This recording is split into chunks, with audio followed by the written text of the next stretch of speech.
So guys, আমার বোনকে চিক টেনে দেওয়া হয়েছে ওকে কিতকিত খেলানোর জন্য, কারণ ও তো জানেও না, বাট আমরা অনেক আগে যখন ছোট ছিলাম খেলতাম।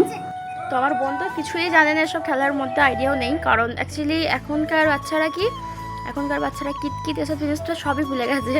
কারণ ফোনের যুগ, ফোন দিয়ে দাও খেলবে, ফোন দিয়ে দাও খাবে, ফোন ছাড়া কিছুই হবে না। তো তাই মা বলছে যে কিতকিত খেলো। তো দেখাই যাক, দেখো কতটা কি খেলে ভিডিওটা। তো আমার মায়ের দিক থেকে ঠিক টানতে লাগছিল, তো বোনই বুঝতেই পারছিল না জিনিসটা কি হচ্ছে, তো আমাকে বলছে। বাট আমি বলছি তুই দেখ না কি হবে, জিনিসগুলো দেখ, সে কিছুই তো জানিস না।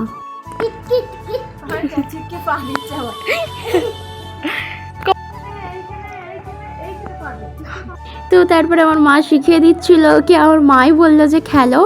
তো অনেকটা দিন পর এসব জিনিস মনে পড়লে বেশ সুন্দর লাগে, কারণ আগে এগুলো অনেক খেলেছি, অনেক সব রকমই খেলেছি। বাট আমাদের বোনরা কি, এরা এখন তো সেরকমভাবে বন্ধুগুলোও বেরোয়, ওই আর কি ফোন দিয়ে দেবে, হয়ে গেল, শেষ, সব খেলা শেষ, খেলো তো জানিও না। বাট আমরাও যদি কিছু বলি সেখানেও কোনো উৎসাহ নেই, কারণ ওরা তো জানে না, ওদেরকে যতই শেখাতে যায় না, ওদের মধ্যে সেই এনার্জিটা নেই। এখন ফোন পেয়ে গেছে, ফোনে কার্টুন, ফোনে এই, ফোনটা হয়ে গেল ওদের স্বর্গ। বাট আমরাও ফোন ছাড়া থাকতে পারি না ঠিকই, বাট খেলাধুলাগুলো অনেকই করেছি।